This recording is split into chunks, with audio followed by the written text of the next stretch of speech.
Right now, as you're watching this video, your brain is smaller than it was 5 years ago. That is not opinion. That is biology. After the age of 60, the human brain shrinks by approximately 0.5% per year. By 75, most people have lost enough volume that it would be visible on an MRI.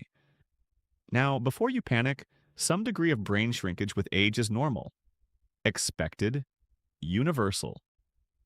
But here is what nobody is telling you at your annual physical. The rate at which your brain shrinks is not fixed. It is not predetermined by your genetics. It is not something you simply have to accept. Some people lose brain volume at nearly double the average rate.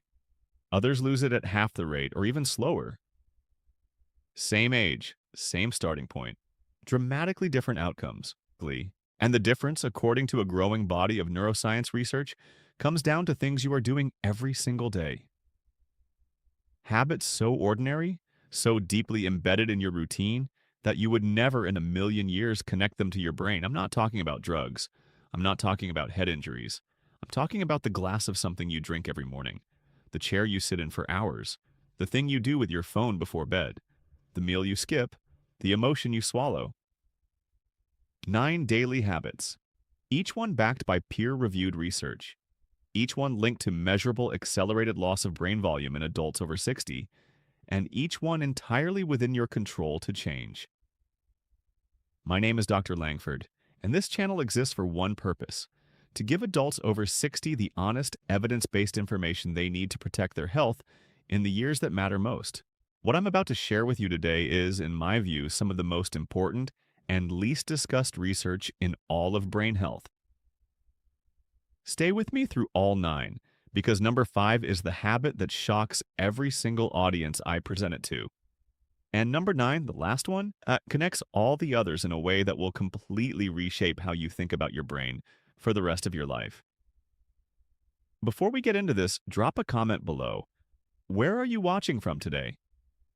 I read every single comment, and I genuinely want to know who's part of this community. I need to give you a framework before we go through the list. Without this, you'll hear these 9 habits and think, well, my brain is just deteriorating and there's nothing I can do. That's wrong. And the research is crystal clear on why it's wrong. Your brain is not a battery that slowly drains until it dies. Your brain is a living, adaptive, constantly remodeling organ. Even after 60, even after 70, your brain is generating new neurons in specific regions, forming new synaptic connections, and repairing damaged tissue. The scientific term for this is neuroplasticity, and it does not stop at any age. What changes after 60 is not your brain's ability to maintain itself. What changes is how sensitive your brain becomes to the things that interfere with that maintenance. Think of it this way. When you're 30, your brain is like a house with a full maintenance crew. You can neglect a few things, skip a few repairs, and the crew covers for you. After 60, the crew is still there, but it's a skeleton staff. They can still do excellent work, but only if you stop creating new damage for them to fix. Every habit on this list is creating damage. Small, daily, cumulative, and your brain's reduced maintenance crew can no longer keep up. The good news? Remove the damage and the crew catches up. Brain volume loss slows. Cognitive function stabilizes. In some studies, certain interventions have actually reversed measured brain shrinkage. That is not wishful thinking. That is published data. So let's go through these 9 habits, not as a list of doom, but as a map of exactly where the damage is coming from and how to stop it. Habit number 1, sitting for extended periods without movement. Let's start with the habit that affects the most people on this list and that almost nobody thinks of as a brain problem. Sitting for hours, without meaningful movement, in front of a television, at a desk, in a car, in a waiting room, and then doing it again tomorrow. When most people think about the dangers of prolonged sitting, they think about their back, their knees, maybe their weight. Almost no one connects it to the organ between their ears. But the research does. A 2018 study published in PLOS One examined adults between 45 and 75 who reported high levels of sedentary behavior. MRI scans revealed that those who sat for the longest uninterrupted periods had measurably thinner medial temporal lobes, the brain region most critical for forming new memories. The thinning was significant enough that the researchers could visually distinguish the brains of the most sedentary participants from the most active ones. Here's the mechanism. When you sit for extended periods, blood flow to the brain drops. Not dramatically, not dangerously, but persistently. Your brain receives roughly 15 to 20% of your total cardiac output. Even a small sustained reduction in that flow means less oxygen, less glucose, and less removal of metabolic waste from brain tissue. Hour after hour, day after day. A separate study in the Journal of Applied Physiology measured cerebral blood flow in real time during prolonged sitting and found that just 2 uninterrupted hours of sitting reduced blood flow to the brain by a measurable margin. But here's the critical finding. When participants stood up and walked for just 2 minutes every 30 minutes, cerebral blood flow was fully maintained. 2 minutes every 30 minutes. That's the threshold. What to do? Set a timer. Every 30 minutes, stand up. Walk to the kitchen. Walk to the mailbox. Walk to the end of the hallway and back. It doesn't need to be exercise. It needs to be movement. Your brain doesn't care about your step count. It cares about consistent blood flow. If you watch television in the evening, stand during commercials. If you read, set a gentle alarm. This single habit, 2 minutes of movement every half hour, is one of the simplest and most effective brain protective behaviors the research has identified. Habit number 2, chronic low-grade dehydration. Here's one that hides in plain sight because the symptom it causes, the one that should be your warning sign, is the very thing most people blame on aging itself. Brain fog. That cloudy, sluggish feeling where you can't quite think clearly. Where you walk into a room and forget why you're there. Where your thoughts feel like they're moving through mud. Most people over 60 experience this regularly, and most assume it's just their brain getting older. But here's what a significant body of research has found. Your brain is approximately 75% water. It is the most water-dependent organ in your body. And even mild dehydration, a loss of just 1 to 2% of body water, has been shown to impair cognitive performance, reduce attention, slow processing speed, and compromise short-term memory. A study in the journal Nutrients examined older adults and found that chronic mild dehydration was associated with reduced gray matter volume and poorer performance on cognitive tests. The participants weren't severely dehydrated. They weren't thirsty in any dramatic way. They were simply not drinking enough consistently over extended periods. Here's why this is particularly dangerous after 60. Your thirst mechanism weakens with age. The hypothalamus, the brain region that tells you you're thirsty, becomes less sensitive. You can be clinically dehydrated and feel no urge to drink. Your body's most basic alarm system for water has turned down its own volume. Additionally, many older adults deliberately restrict fluids because they're worried about nighttime bathroom trips or because bladder medications make them feel like they're managing a water problem. So they drink less, and their brains pay the price silently. What to do? Don't wait until you're thirsty. By the time you feel thirst after 60, you're already behind. Aim for 6 to 8 glasses of water throughout the day, not all at once. Spread across waking hours. Keep a water bottle visible wherever you spend the most time. If nighttime trips are a concern, front-load your hydration earlier in the day and reduce intake after 6 p.m. and monitor the color of your urine. Pale yellow is the target. If it's dark, you're behind. If you're still here with me and getting value from this, take a moment to type 2 in the comments. It helps me know you're watching. Habit number 3, eating a high-sugar, low-fiber diet. I want to be specific here because eat less sugar is advice everyone has heard 1,000 times and mostly ignores. So I'm not going to tell you sugar is bad. I'm going to tell you what it's doing to a very specific part of your brain and why you should care. The hippocampus. This is the brain structure responsible for converting short-term memories into long-term memories. It is the filing cabinet of your brain. When the hippocampus shrinks, your ability to learn new information, remember recent events, and navigate familiar environments begins to fail. Hippocampal atrophy is one of the earliest and most defining features of Alzheimer's disease. A study published in the journal Neurology examined over 4,000 adults and found that those with higher blood sugar levels, even levels that were technically in the normal range and well below the threshold for diabetes, had significantly smaller hippocampal volumes on MRI. Higher sugar, smaller hippocampus. The relationship was linear and unmistakable. Here's the mechanism. Chronically elevated blood sugar damages the small blood vessels that feed the hippocampus.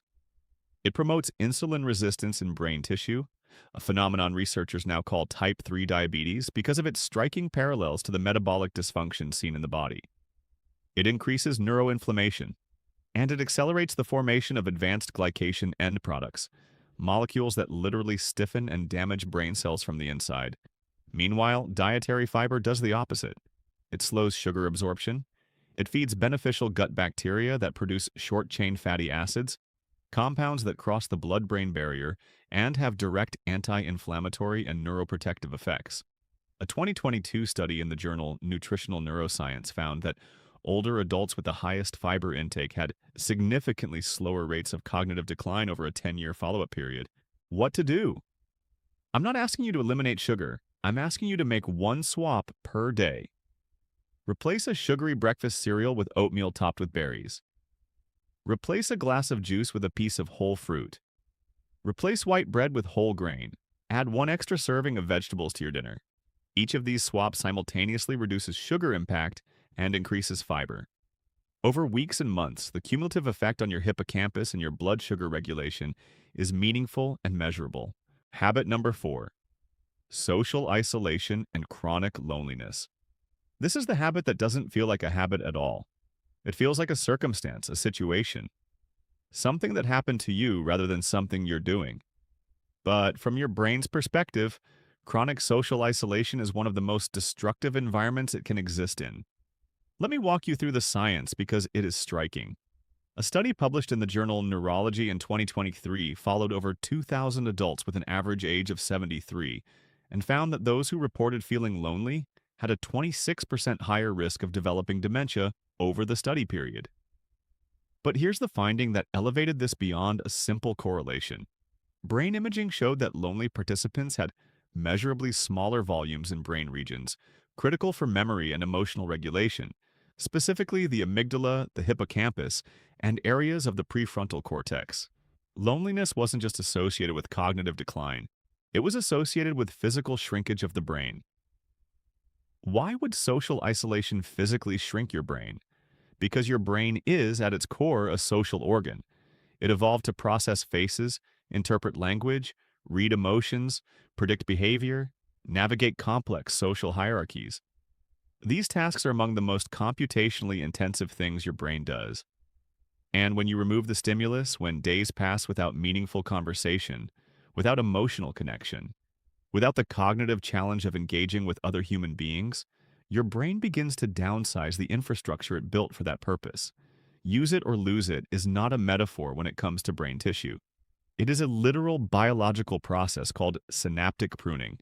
There is also a hormonal component. Chronic loneliness elevates cortisol, the stress hormone. Sustained cortisol exposure is directly neurotoxic to the hippocampus. Your brain is being bathed in a chemical that damages its own memory center, driven not by a disease but by an emotion. What to do? This is the hardest item on the list to fix because it requires something that medicine can't prescribe. Human connection. But the research offers specific guidance. The cognitive benefits of social interaction appear to require face-to-face contact. Phone calls help. Video calls help somewhat less. But in-person interaction activates the broadest and deepest range of neural networks. Join something, a walking group, a book club, a church community, a volunteer organization, a class at the local community center. The activity itself matters far less than the consistency of showing up and engaging with other people. If mobility is limited, invite someone over for coffee once a week. The threshold is lower than you think. Even one meaningful social interaction per day has been shown to slow cognitive decline measurably. Habit number 5. Chronic mouth breathing during sleep. This is the one. This is the habit I told you about in the beginning, the one that shocks every audience because it seems so trivial, so benign, and so completely disconnected from anything to do with your brain. And yet the research tells a very different story. Let me ask you something. Do you wake up with a dry mouth? A dry throat? The need to gulp water the moment you open your eyes? Do you snore? Has your partner ever mentioned that you sleep with your mouth open? If the answer to any of those is yes, you are almost certainly mouth breathing through the night. And here's what that's doing to you. When you breathe through your nose, the air passes through your nasal passages where it is warmed, filtered, humidified, and infused with nitric oxide, a molecule your body produces in the nasal sinuses. Nitric oxide is a vasodilator. It relaxes and widens blood vessels. When it enters your lungs with each nasal breath, it enhances oxygen absorption by increasing blood flow to the areas of the lung where gas exchange happens. More oxygen per breath, better delivery to every organ, including your brain. When you breathe through your mouth, you bypass all of that. No warming, no filtering, no nitric oxide.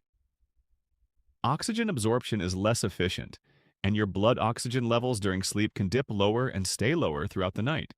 A study published in the journal Neuropsychiatric Disease and Treatment found that chronic mouth breathing was associated with reduced blood oxygen saturation during sleep and correlated with poorer cognitive performance. In attention, memory, and executive function testing the following day, participants weren't diagnosed with sleep apnea. They were simply breathing through their mouths instead of their noses. But the brain impact goes deeper. A 2021 study in the International Journal of Environmental Research and Public Health found that habitual mouth breathing was associated with structural changes in the brain, including reduced gray matter density in regions associated with attention and working memory. Physical changes from breathing wrong. And here's the compounding factor. Mouth breathing dramatically increases the likelihood of snoring and obstructive sleep apnea, both of which cause repeated drops in blood oxygen throughout the night. Each oxygen drop is a mini assault on brain tissue. Multiply that by hundreds of episodes per night, 7 nights a week, decade after decade, and you have a mechanism for accelerated brain atrophy that your doctor has probably never once asked you about. What to do? This is remarkably fixable. First, address nasal congestion. Allergies, deviated septum, chronic sinus inflammation, these are all treatable conditions that force people into mouth breathing. See an ENT if your nose is chronically blocked. Second, consider mouth taping. This sounds unusual, but it is an increasingly evidence-supported practice. A small piece of surgical tape placed vertically over the lips at night encourages nasal breathing throughout sleep. Start on a night when you're not congested. If you cannot comfortably breathe through your nose with your mouth taped, do not force it. See a doctor first. Third, practice nasal breathing during the day. Many people mouth breathe during waking hours without realizing it, especially during concentration or exercise. Consciously close your mouth and breathe through your nose. Like any habit, it becomes automatic with practice. Your brain gets more oxygen. Your sleep improves. The benefits compound nightly. If you've made it this far, type the number 5 in the comments. I'm curious how many of you recognize this habit in yourselves. Habit number 6. Skipping breakfast or eating a carb-heavy morning meal. Your brain accounts for roughly 2% of your body weight, but consumes approximately 20% of your daily energy. It is the most metabolically expensive organ you own, and the first meal you give it after an overnight fast sets the metabolic tone for the rest of your day. Here's what happens when you skip breakfast entirely after age 60. Your blood sugar, already at its lowest point after sleeping, stays low.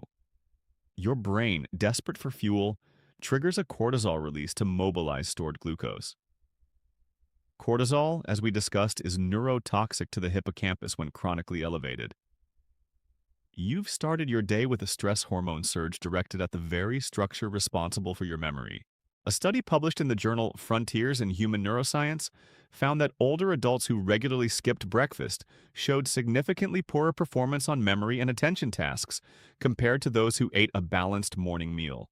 Brain imaging in the study showed reduced activation in the prefrontal cortex, the region responsible for planning, decision-making, and complex thought. Now, here's the flip side. Eating breakfast doesn't automatically help. A breakfast of white toast, orange juice, and sweetened cereal creates a rapid blood sugar spike followed by a crash. That crash, typically occurring mid-morning, is accompanied by fatigue, irritability, difficulty concentrating, and yes, another cortisol surge as your body scrambles to stabilize. Your brain doesn't want fuel, it wants stable fuel. And the research is consistent on what that looks like. A study in the American Journal of Clinical Nutrition found that older adults who ate a breakfast containing protein, healthy fat, and complex carbohydrates, think eggs with avocado and whole grain toast, maintained stable blood glucose and performed significantly better on cognitive tests throughout the morning, compared to those who ate a high carbohydrate, low protein breakfast. What to do? Eat within an hour of waking. Include at least 20 grams of protein. Add a source of healthy fat, avocado, nuts, olive oil. Include a complex carbohydrate, oatmeal, whole grain bread, sweet potato. This combination provides your brain with steady, sustained fuel for the entire morning without the spike and crash cycle that drives cortisol up and cognitive performance down.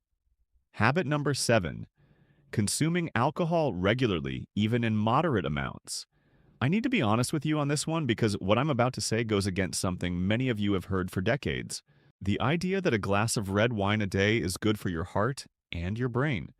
That moderate drinking is not just safe but somehow protective. The most current research does not support that claim, and I think you deserve to know that. A landmark 2022 study published in Nature Communications, one of the largest neuroimaging studies ever conducted, examined brain scans from over 36,000 adults and found that alcohol consumption, even at levels considered moderate, 1 to 2 drinks per day, was associated with measurable reductions in total brain volume. The more a person drank, the greater the shrinkage. But critically, there was no safe threshold identified. Even 1 drink per day was associated with the equivalent of approximately half a year of additional brain aging compared to non-drinkers. Let me say that again because it matters. 1 drink per day, every day, made the brain look 6 months older than it should have been. 2 drinks per day, over a year older, and these were averages across tens of thousands of people. The mechanism is multifactorial. Alcohol is directly neurotoxic. It kills neurons. It disrupts the formation of new neural connections. It impairs sleep architecture, specifically suppressing the deep, slow-wave sleep stages during which your brain performs its most critical maintenance and waste clearance through the glymphatic system. It promotes neuroinflammation, and it depletes thiamine, vitamin B1, a nutrient essential for brain energy metabolism, whose deficiency is directly linked to a severe form of brain damage called Wernicke-Korsakoff syndrome. Here's what I find most troubling. The earlier studies that suggested moderate alcohol was protective have since been widely criticized for methodological flaws. Many of them compared moderate drinkers to non-drinkers without accounting for the fact that many non-drinkers had stopped drinking because of pre-existing health problems. The healthy drinker comparison was flawed from the start. What to do? I'm not asking you to never touch a glass of wine again. I understand the social and cultural importance of alcohol, and I respect your autonomy. What I am asking is that you make that choice with accurate information. If you currently drink daily, consider reducing to 3 or 4 days per week.